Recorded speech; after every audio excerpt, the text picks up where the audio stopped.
Most people going into labor don't plan to have a cesarean. There are times before or during labor that it becomes the option that is healthiest and safest for baby and or mom.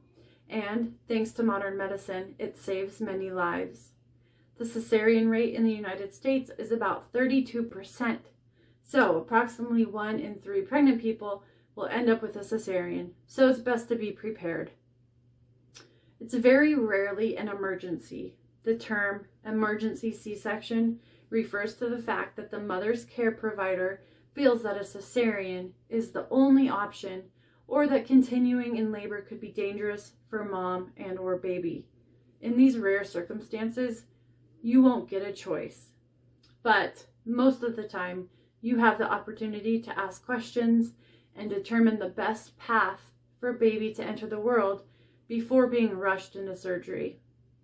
This is definitely a time you want to practice using brain that you learned earlier. Ask questions, ask for time to discuss privately, and revisit your birth values and preferences to make the best decision for your family and one that you are comfortable with and confident in. Once the decision has been made to have the baby via cesarean, things move very fast. Many moms don't remember a lot during this time, so I recommend you take pictures or ask a nurse to. Advocate for yourselves. Usually you can bring in essential oils that will comfort and keep the mom calm. She can listen to her own music if she asks. Asks for things that can enhance the birth experience for her and make her feel like it's her own. A nurse usually takes mom to the OR first to prep her, while you will be getting clean scrubs, a hairnet, booties, and then they will come and get you when she's ready. You're going to sit up right by her head, close to the anesthesiologist, and there's usually a sterile blue cloth draped up at about her diaphragm. There sometimes is the option of having the cloth lowered a bit, or even using a clear material to give the option of an earlier sneak peek of the baby, if that's something you guys might want.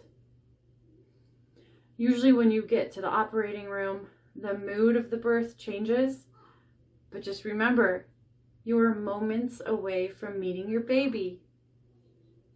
The doctors and nurses will be moving and speaking quickly, but don't be afraid to ask questions.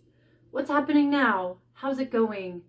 Start an open dialogue with the anesthesiologist. This helps them open up and communicate back with you about what they are doing. This can also keep the mom calm, but respect her wishes if she prefers quiet. After the baby is born, he or she usually goes straight to mom for skin to skin if everything checks out okay. Then you will usually get to take the baby to the recovery room while they finish up with mom. And then when she's done, she will come and meet you at the recovery room, and you can spend your magic hour as a brand new family. Spend some time planning for the possibility of needing a cesarean. Ask your partner what music or scents she would want. If she would want the option of a low or even clear drape. Encourage your partner to talk to her care provider about what an unplanned cesarean would look like and what her options are. If your partner has an unplanned or even a planned cesarean and was hoping for a vaginal delivery, she might need some additional emotional support. Many women have to grieve the birth they were hoping for, even if the outcome was healthy baby and healthy mom. If this is the case for your partner, allow her to grieve, hold space for her emotions, and validate her feelings. Birth is a tremendously emotional event, so listen to her, don't try to fix it, and encourage her to find someone to talk to about it, like a counselor.